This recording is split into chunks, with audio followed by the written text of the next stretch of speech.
నమస్తే. ప్రస్తుతం మనతో పాటు సీనియర్ జర్నలిస్ట్ భరద్వాజ్ ఉన్నారు. ఆయనతో మాట్లాడదాం. నమస్తే సార్. నమస్తే.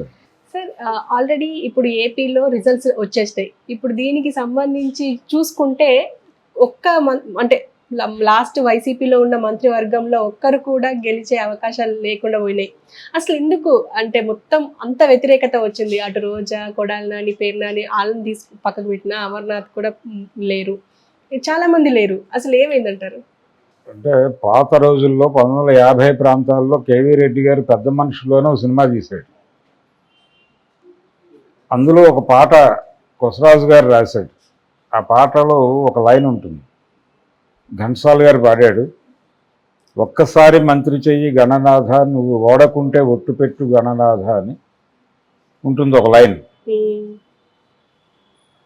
అది యాజ్ ఇట్ ఈజ్గా ఈ రోజున పాడుకునే పరిస్థితి వచ్చింది. అది అంటే మంత్రులుగా వాళ్ళు జనంలో చాలా ఫోకస్ అయ్యారు, మాట్లాడారు. ప్రభుత్వం తరఫున వాళ్ళు రిప్రజెంటేటివ్స్గా ప్రభుత్వ వాదనని వినిపించేటువంటి ప్రయత్నంలో భాగంగా కొంత అగ్రెసివ్గా వ్యవహరించారు. రోజా కావచ్చు, బొత్స సత్యనారాయణ కూడా నిజానికి మార్నింగ్ లీడ్లోనే ఉన్నాడు. నెమ్మదిగా వెనుకంజ పట్టడం ప్రారంభించాడు ఆయన. వీళ్ళందరూ కూడా ప్రభుత్వాన్ని భుజానేసుకున్నారు. అలాగే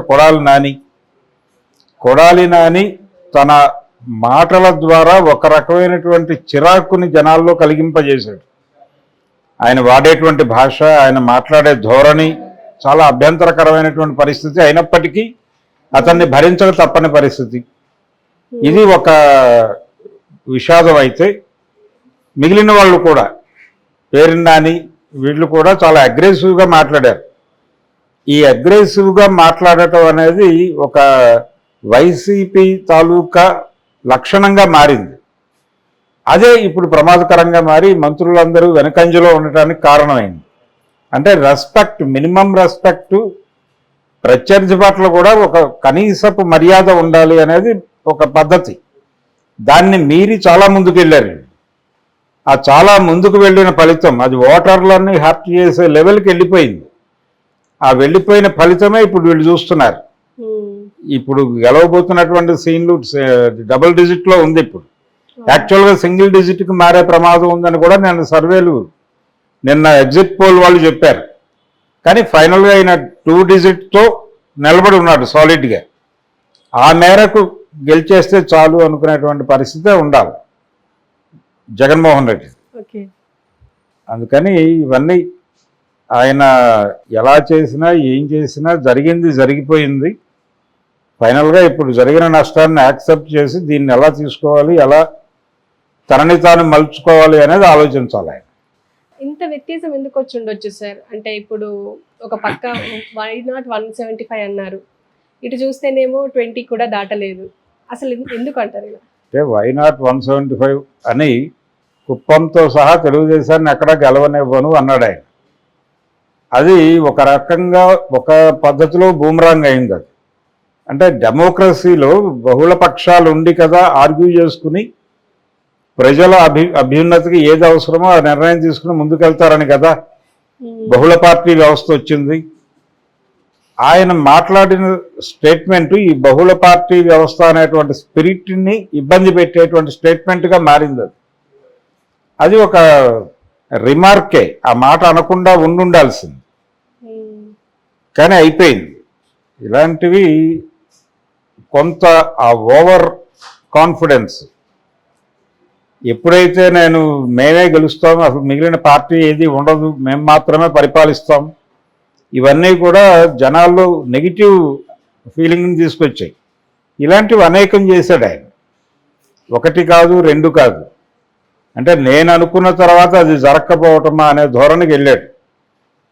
ఆ వెళ్ళిన పద్ధతి, ఆయన సినిమా టికెట్ల రేట్లు పెంపు విషయంలో వ్యవహరించిన పద్ధతి కూడా, పర్టికులర్గా ఆయనకు శత్రువు అనుకున్నటువంటి పవన్ కళ్యాణ్ భీమ్లా నాయక్ టికెట్లు అమ్ముకోవడానికి ఆ రోజు సినిమా రిలీజ్ అయినప్పుడు కౌంటర్లలో తహసీల్దార్ స్థాయి ఉద్యోగుల్ని కూర్చోబెట్టి వెరిఫై చేయించారు. ఇవన్నీ కూడా జనంలో ఒక బ్యాడ్ ఇంపాక్ట్ క్రియేట్ చేసాయి. దీంతో పాటు ఇక అనేక మిస్టేక్స్ దొర్లాయి. వీటన్నిటికీ మూల్యం చెల్లించాడు ఆయన ఈరోజు. ఇప్పుడు ఆయన చేయాల్సిన పని ఆత్మవిమర్శ చేసుకోవడం. ఆత్మవిమర్శ చేసుకుని గతంలో జరిగిన తప్పులు దొరలకుండా ఏం చేయాలో అదొక డిజైన్ చేసుకుని ఆ ప్రకారం ముందుకెళ్తే 5 ఏళ్లలో మళ్ళీ అధికారంలోకి వస్తాడు ఆయన. అండ్ ఇది కూడా నగరి నుంచి అంటే నగరికి అడ్డా అంటే రోజా అడ్డా అని చెప్పేసి మాట్లాడుకుంటాం, కానీ రోజా కూడా అక్కడ ఓడిపోయే అవకాశం ఉందంటున్నారు. ఓడిపోయారు. నగరి రోజా అడ్డా కాదండి, ఆవిడ నగరిలో గెలిచారు అంతే, వరుసగా గెలిచారు. అంత మాత్రం చేత అలా గెలిచిన వాళ్ళు ఓడిపోకూడదు అని ఏం లేదు. వరుసగా గెలిచిన వాళ్ళు కూడా ఓడిపోతున్నారు. ఇప్పుడు కొడాలి నాని పరిస్థితి అదే. కనుక ఆవిడ అలా గెలిచారా ఇలా గెలిచారా అనేది పక్కన పెట్టేస్తే ఆవిడ ఓడిపోతున్నారు అనే మాట ఎవరో చెప్పక్కర్లేదు. వైఎస్ఆర్సీపీ గెలుస్తోంది అని చెప్పినటువంటి ఆరామస్తాను కూడా రోజా ఓడిపోతోందని చెప్పాడు. బొత్స గెలుస్తున్నాడని చెప్పాడు ఆయన. బొత్స కూడా ఓడిపోయాడు. ఇప్పుడు ఇలా ఎవరెవరు గెలుస్తున్నారు అనేది ఒక లెక్క చెప్పారు వాళ్ళు. ఆరామస్తాన్ చెప్పాడు, రకరకాల వ్యక్తులు చెప్పారు ఎగ్జిట్ పోల్స్ సందర్భంగా. అందులో చాలా మంది ఇప్పుడు ఓడిపోతున్నారు. ఈ ఓటమి ఏ లెవెల్కి ఎడుతుంది అనేది చూడాలి. జగన్మోహన్ రెడ్డి అయితే లీడ్లో ఉన్నాడు, లీడ్లో కొనసాగుతున్నాడు అంతవరకు. ఇంకా ఫలితాల ప్రకటన జరగాల్సి ఉంది. ఎవరు ఎక్కడ ఎలా గెలుస్తారు ఏంటనేది ఫైనల్ కన్క్లూజన్ వచ్చాక అప్పుడు ఏ పరిస్థితుల కారణంగా ఇలా జరిగి ఉండొచ్చు అనేది అప్పుడు అంచనా కట్టచ్చు. కుప్పంతో సహా తెలుగుదేశాన్ని ఎక్కడా గెలవనివ్వను అన్నాడు ఆయన. అది ఒక రకంగా ఒక పద్ధతిలో బూమరాంగ్ అయింది. అది అంటే డెమోక్రసీలో బహుళ పక్షాలు ఉండి కదా ఆర్గ్యూ చేసుకుని ప్రజల అభ్యున్నతికి ఏది అవసరమో ఆ నిర్ణయం తీసుకుని ముందుకెళ్తారని కదా బహుళ పార్టీ వ్యవస్థ వచ్చింది. ఆయన మాట్లాడిన స్టేట్మెంట్ ఈ బహుళ పార్టీ వ్యవస్థ అనేటువంటి స్పిరిట్ని ఇబ్బంది పెట్టేటువంటి స్టేట్మెంట్గా మారింది. అది ఒక రిమార్కే, ఆ మాట అనకుండా ఉండాల్సింది, కానీ అయిపోయింది.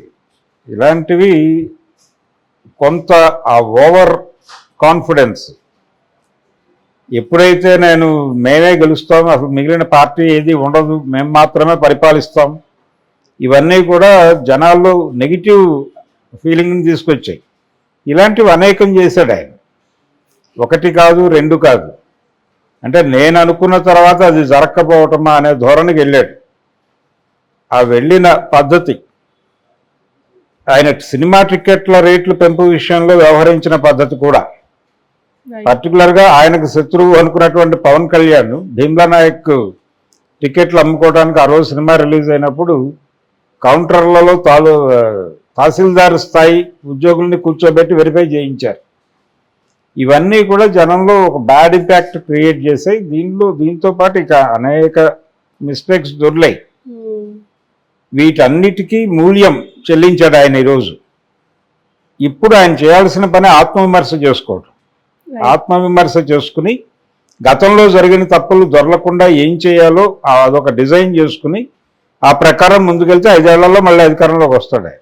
Okay sir, thank you.